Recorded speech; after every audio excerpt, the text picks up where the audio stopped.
Hey guys, so today's video is going to be a life update, and then at the second half of the video, I'll be talking about some goals that I have moving forward. I'm just gonna come right out and say, in case you don't want to really stick around because this is gonna be a sad life update, that 1 month ago my dad died, and I'm not going to go into too much detail about that. I have thought about how much I'm comfortable sharing, and ultimately I don't want to share that much, and that's by no means shame on other people who do choose to be more to show more of their personal lives online. I'm not trying to say that my way is the better way. This is just what I'm comfortable with. So I will give some details. Obviously, most of you know, moved in with my dad kind of near the beginning of the illness that was going around in the world, because he was elderly and he was just kind of not feeling great at the beginning of all of this in March, and they thought he had pneumonia initially, and then eventually he had to go to the hospital. But it was so much back and forth for me to help take him to doctor's offices and things like that. Plus, I was doing his grocery shopping because I felt my father was one of those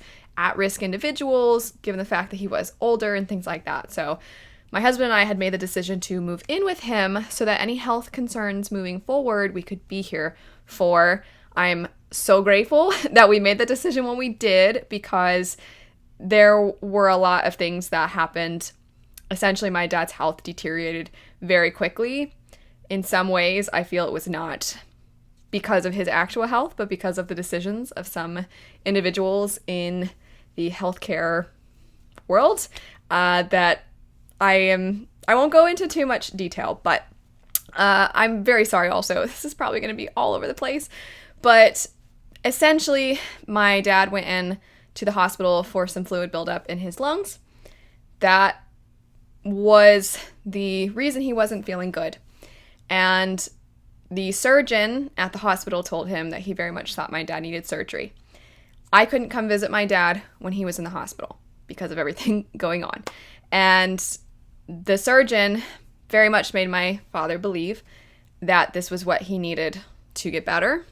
When a couple months later found out the surgery that he had was not for the thing that was causing the fluid buildup in his lungs, which meant that he continued to have fluid develop in his lungs. He continued to have to go to the hospital, and he was in the hospital a total of 5 times. And the amount of time within the hospital in those 5 months that he went to the hospital 5 times, he was about a month and a half of his life was spent in the hospital. They did this major surgery, and obviously this had a huge impact on him physically. Then also he was put on a lot of medications, and he had basically complications as a result of all of this, and just never recovered. And then obviously he never recovered because he died. So the 5th time that he went into the hospital, he went in because of the fluid buildup that had gotten back into his lungs. And the people that were with him, I was talking to a cardiologist on the phone, and I flat out asked the cardiologist, do you think he needs hospice? Because my dad was not doing well. And the cardiologist said no. He said that he didn't think death was knocking on my dad's doorstep, his door. He thought that they had a lot of options, and I was so relieved because after going to the hospital 5 times, I knew he was feeling not good, and I was just so grateful at the idea that we could finally maybe find a solution. And after being discharged from the hospital that last time, he died a few days later. Before I move forward in discussing some of this, I do want to make clear that I am going to monetize this video because my dad was always fairly opinionated about things going on in the world. And he was always great to talk to because I was very young for a man his age to have a daughter my age. And so obviously my experiences in the world and my viewpoints weren't always perfectly aligned, and we could have really stimulating conversations, and he was always really open to hearing different things. He grew up in extreme poverty. He grew up in Arizona, which is where I live, and Arizona, if you don't know, is extremely hot, and he grew up working on farms. He picked cotton from the time he was a little kid. I know that alone is extremely difficult work, but he also would help out on farms. His family would sometimes live in the hay barns that the farmers had. Sometimes they were homeless, and as a child, there was a stretch of his life where they lived in an abandoned train car. Just absolute poverty. He grew up very, very poor, and was the kind of person that his other family members kind of were in trouble a lot. They would get in fights and things like that. And my dad just very early on recognized that he hated seeing people hurt. He just was a very kind person, and he worked extremely hard to better himself and be kind to other people and do what he could to better their lives.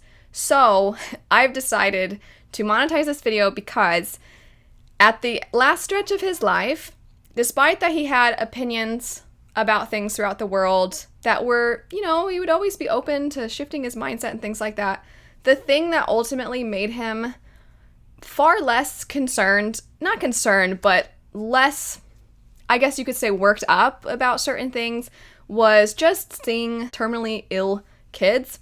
And so what I've decided, because I know that was the thing that would hurt his heart the most, is when he would, like there'd be commercials and things like that. He would see these terminally sick kids. And so I've decided to monetize this video, and then at Christmas time, whatever the estimated AdSense revenue from this video is, I'm going to donate that to some kind of children's hospital or something of that sort. Maybe some kind of foundation that helps kids, like the Make-A-Wish Foundation, something like that. I don't know exactly yet, but I just know my dad was the kind of person, he didn't have a cell phone, he didn't have internet, and I would try to explain what YouTube was to him and like how people can make money on YouTube, and he was always just like, okay, like he didn't really quite understand, but he was always just like, well, you make that money, and he was just always so proud of me and really supportive of anything I did, and just like loved the idea of his daughter like doing well for herself in whatever. He was never somebody that pressured me to follow a certain line of work. He was always like, you're smart enough and you work hard enough that you can do anything you want, and you can get by doing anything you want. So whatever you want to do, I think that's cool. And so he not in like a materialistic way where he's like, make money so that you can be happy. It wasn't that sort of thing. It was just that, like most parents, he would want to see me do well. He just never wanted me to have to experience the hardships that he experienced through poverty. So anytime I could tell him like, oh, guess what, Dad? I got a gig. I'm just going to be playing my violin at this thing, and they're going to pay me like $100 or whatever. And he was like, that's awesome. And he was just always so supportive. So I just know that he would think it was so cool that I could share a little bit about him and a little bit of what transpired for him in the end. And the fact that I could then take that and then make money to then give to children, like he would think that was so cool. So I will have, around Christmas time, I'll have a post and I will share how much, we were able to donate. And I just know that will make him really happy. Getting back into the more depressing stuff though, the last little stretch of his life here. So after that surgery that he had, and the fact that he never really recovered from it, I was always nervous every time I had to take him to the hospital because I couldn't see him. And I was, of course, concerned that what if something happens while he's in the hospital and I don't get to be there with him. But despite a lot of other really aggravating details that I'm not going to go into about some of the behavior of the healthcare professionals, and I put that in quotes because I think very little of them now, but some of those individuals, just some of their actions, I am very upset about. So I'm going to leave out some of those details to focus on something that I feel ultimately is a positive thing, which is that my dad was able to come home from the hospital that last time. And there was one day that he called me from the hospital, kind of sounding a little more worked up, and was telling me that I had to get him out of the hospital because he was gonna die soon. And I called the nurse's station, and I was like, what's going on? Why is he saying this? Did somebody make him, like, did he misunderstand? And the nurse was like, I have no idea. I don't know why he's saying that. I'm gonna go talk to him. I'll have you on the phone so you can hear me. And she was like, hey, she was really nice to him and was like comforting him, like, you're okay. You're not, nothing, you're gonna be okay. And he's like, okay. But I thought that was really bizarre that happened. And then the morning that he passed away, it was a Sunday, that morning he was home, and my sister, I have several siblings, I have some half-siblings and a full-blood sibling. My half-sister was in town, and she had stopped by that day, so he got to see her.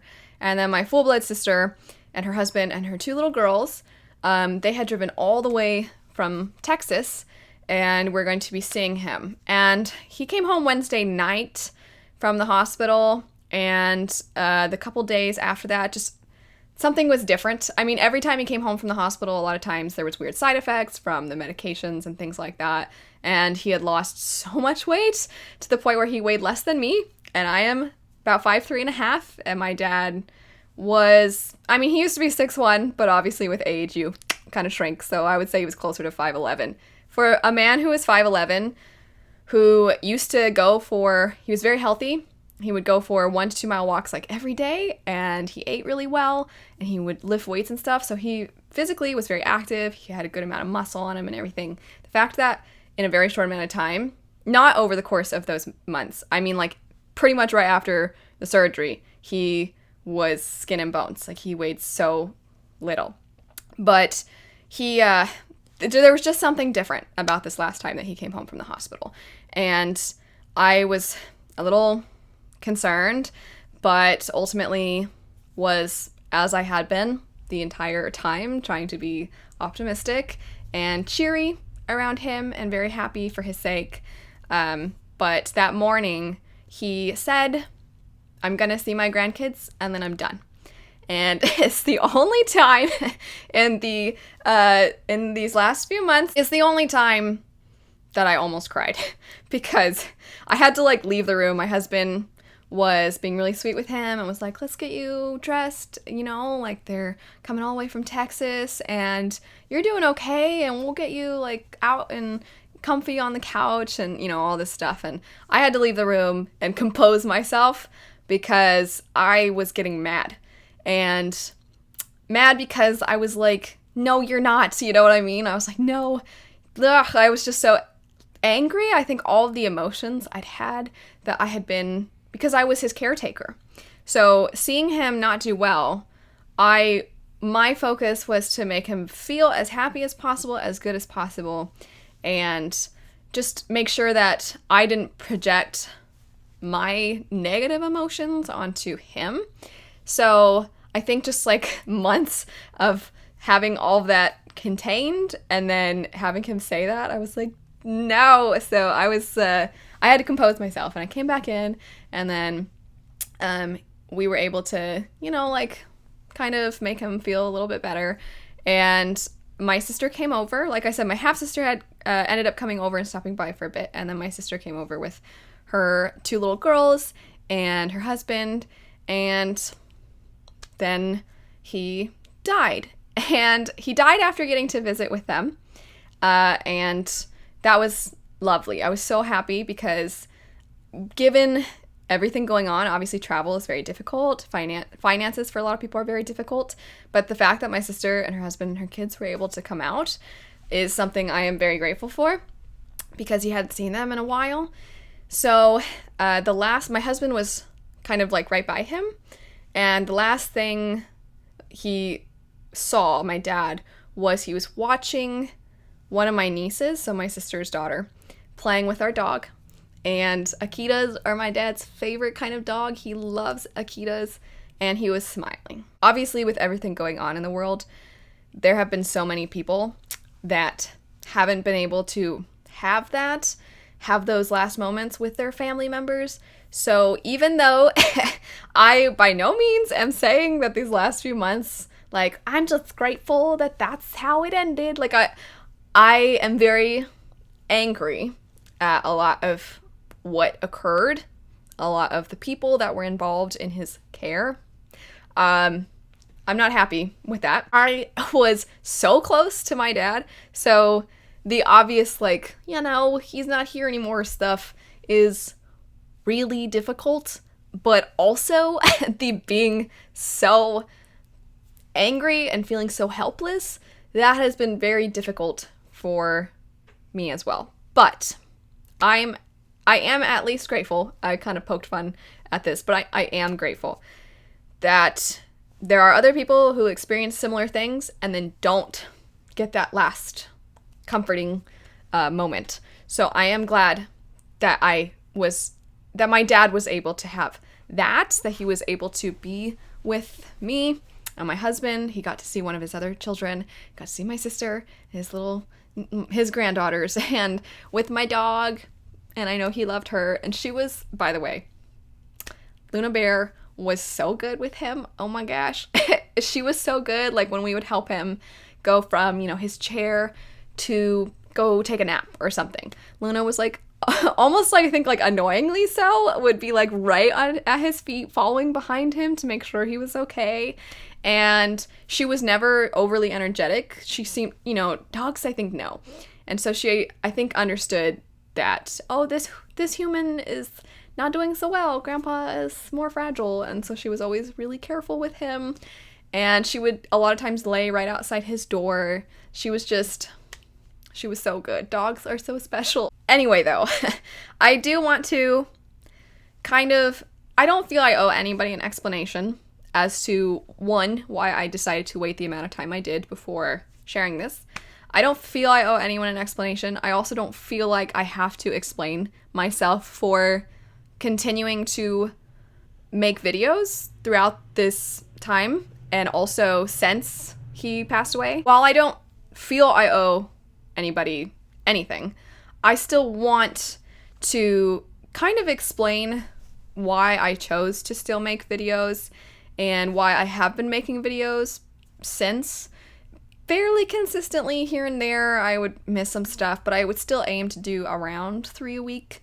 The reason I want to mention it is because of how I process things, and I think that how I process things is not exactly the most common, or at least I have not seen other people express processing things in a similar way to me. So what I'm hoping is that in being really honest with how I deal with things, that it will comfort people who maybe do this as well, make them feel less alone.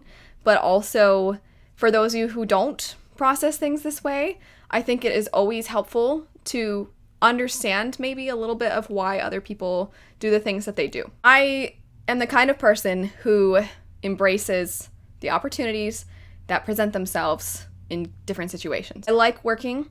I like that while there's this other part of my life that is not easy, then there's also this other part that I can, it's not that I'm pretending, it's just that I'm allowing myself to enjoy this despite this over here. When I had become my dad's caretaker, I would generally record videos either when he was in the hospital or when he was napping. So that's also when I would usually edit videos. And so I just wanted to still have this little pocket of silly, fun book stuff and be able to still enjoy this hobby of mine, still be able to engage. Now, when I say engage, I mean like I get to share my thoughts about something and then I kind of scroll through and see yours. I know I haven't been answering comments. If you have a problem with that, I don't care. But I still wanted to enjoy this because I knew there were those moments where I could. If my dad was in the hospital, I was just gonna sit around and be sad if I didn't find some way to occupy my time. Since he has passed, I had already pre-recorded some videos So some of the videos that I'd recorded that came out shortly after he passed away were videos that I had already filmed, and I just had scheduled them and let them upload. And then I decided to get right back at it and keep doing it because that's just what helps me. It doesn't mean that I am in denial. It doesn't mean that I'm not grieving. It just means that I don't want to be sad 24/7. I want to be able to have some of these other moments that help. I think they help. All that said, I want to get into the goals now. We have talked about a lot of sad stuff. Hopefully some of this has made somebody feel a little less alone. Maybe you feel understood. And if you don't process things this way, or maybe if you had no idea, because who would, about some of the things going on in my personal life, maybe now just it's helpful for you to know. And then also, not saying that people don't know this, because I know everybody does know. Everybody's always saying, like, you never know what's actually going on in a person's life, so always be nice. But, like, hopefully this is a reminder of that. You don't know. You have no idea what is going on behind closed doors. So, you know, maybe, hopefully this was helpful in some fashion. Moving into goals, though, I have tried to let myself have some time to just not really push myself too hard and let myself enjoy the things I enjoy. But I have goals. I have always been somebody who, you know, again, sorry to like say another cheesy thing, but there's the idea of like some people are more afraid of not ever trying to attain their goals than they are of failing the goals. I'm one of those people. I would rather try and fail or try and have to try again than never try at all. So I want to vocalize to all of you, maybe to help me hold myself more accountable, because I do want these things. I want to share some goals I have that I think are pertinent to the channel in some fashion. I have 12 goals that I think it's fun to look toward the future, and I want to aim towards these things. So the first one is just a direction that I would like to eventually take my channel in. I'm so sorry I keep touching my nose. It's itchy. So something I want to do very much is I love traveling, and obviously not easiest thing to do given the circumstances, but when I say travel, I mean I like to go adventuring. I like to go outside and be with trees in the forest and see mountains and go for beautiful hikes through the woods and find waterfalls, those sorts of things. I love that. So I have always wanted to travel more, and eventually I want to do still booktube.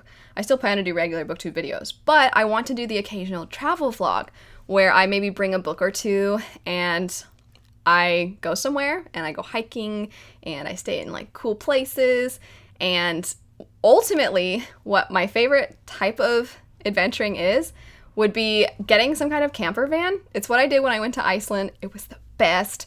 And you just kind of drive somewhere and then you sleep in your car and then you just get out and you go out and explore whenever you want. It's so fun. And I want to be able to bring you guys with me and every now and then like cozy up in my van, which I don't have right now, but eventually I would like to, and like read and give you guys like regular updates, like a regular reading vlog, but somewhere magical. How cool is that? That's what I want the direction of this to eventually go in.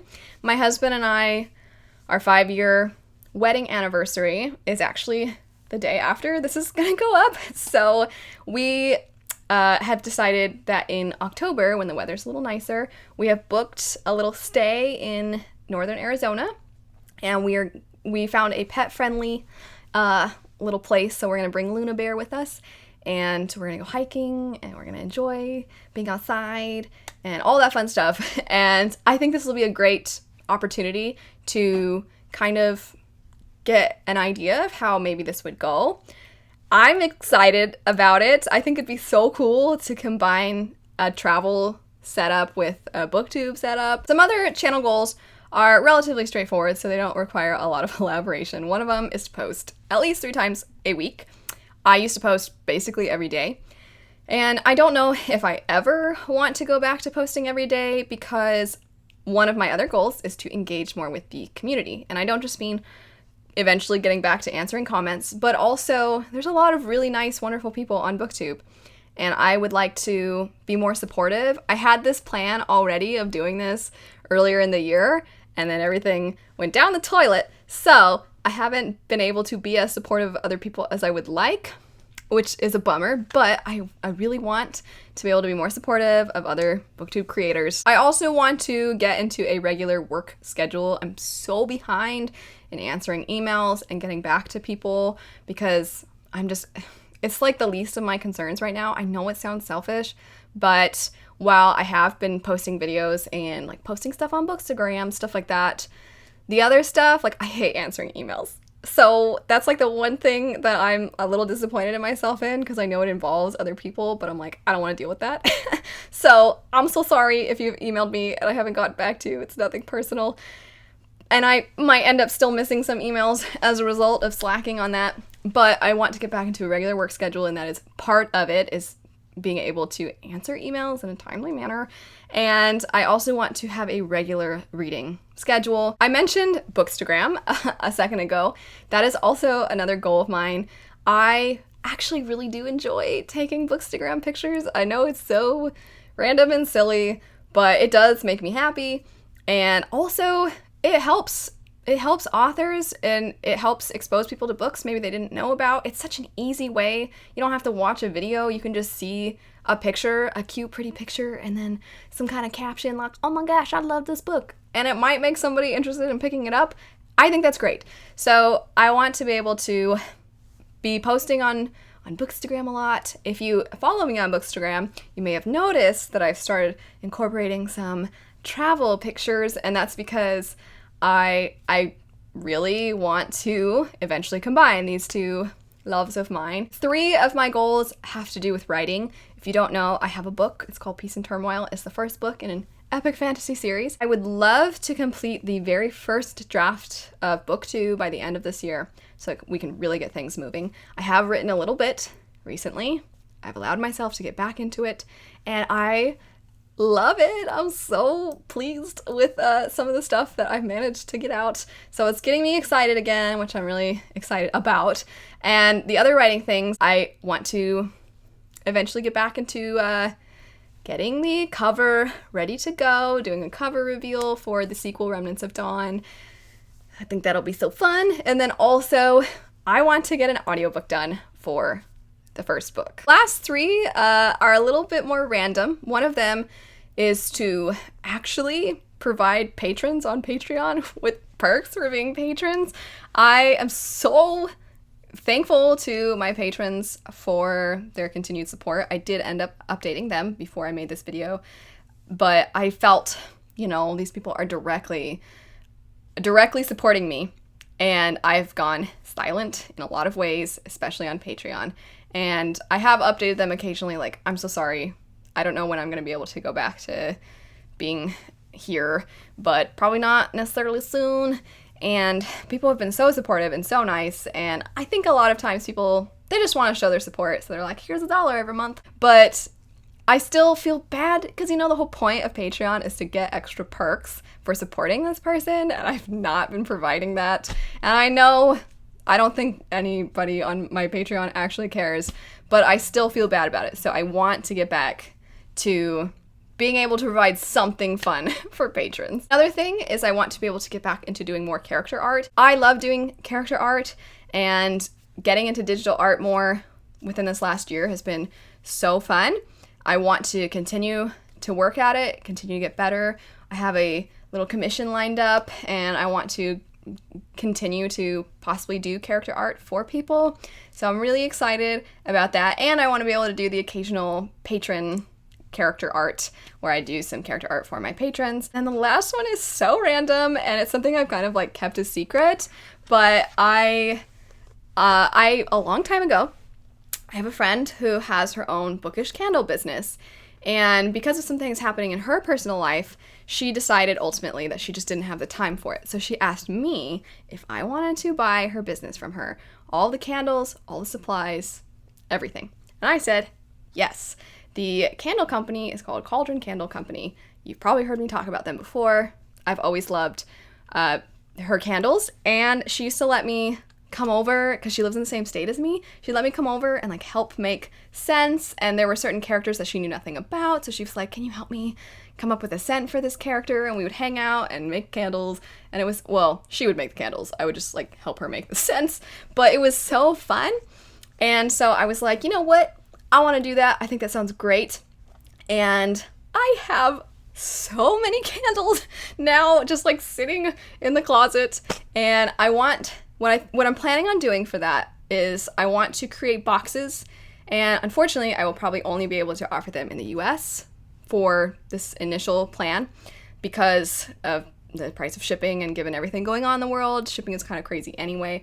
So by the holidays, what I would like is to have all these different boxes with all the candles that I already have and sell those, and just, I think that would be a lot of fun. But then moving forward, what I'd like to do is do instead of making the candles and the scents myself, I want to have like a list of scents that you can choose, and then you can tell me what character you'd like me to make the candle for. So I will print the label with the character's name that you want, and then I will also give the general scent that you have selected.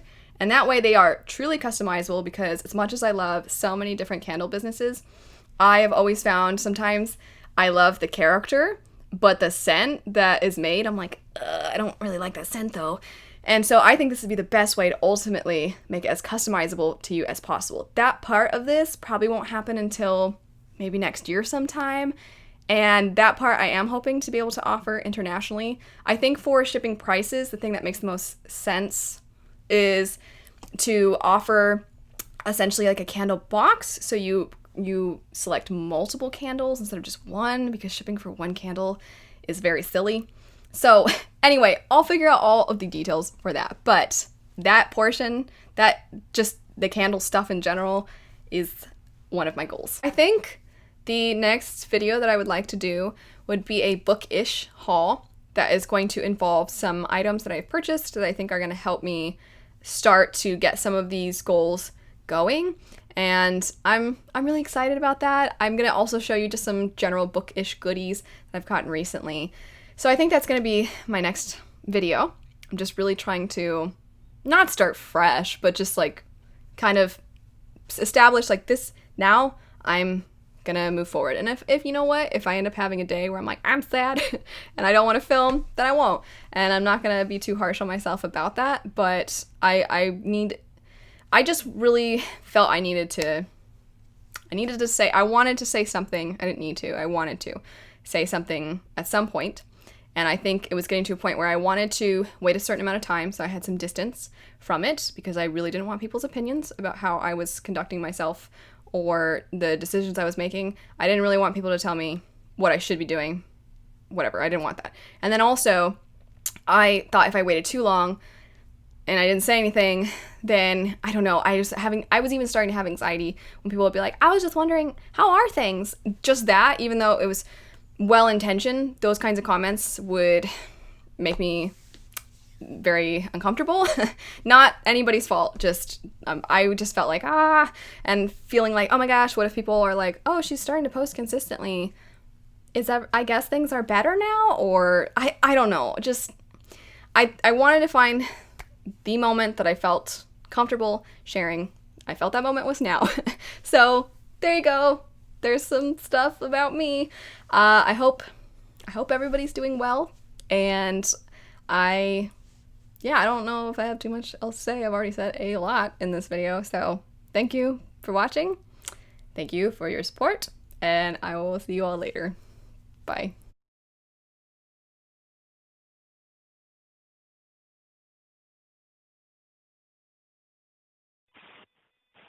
Hey, it's me. It's the same old Cowboys again. They can't play football at all anymore. They're just not any good. Anyway, it's a terrible game. I will talk to you later. Love you. Bye. Hello, young lady. It's your dad. It's almost 6:30. Just calling to see how you're doing, so call me when you get a chance. All right. Love ya. Bye. Dan, it's Dad. Hey, give me a call back here because I was going to ask you if you guys on your way back, after you get loaded up, you stop by Culver's and get us some chicken tenders or whatever for lunch or whatever. I'll pay you for it, okay? So call me and let me know. Love you. Bye. Hey, young lady, it's just a little bit after 4. I'm just calling to say howdy. If you get a chance and you want to call your old dad back, well, you just feel like doing it, and do it, okay? So I'll talk to you later. Love you. Bye. Hey, sweetie pie, it's your daddy.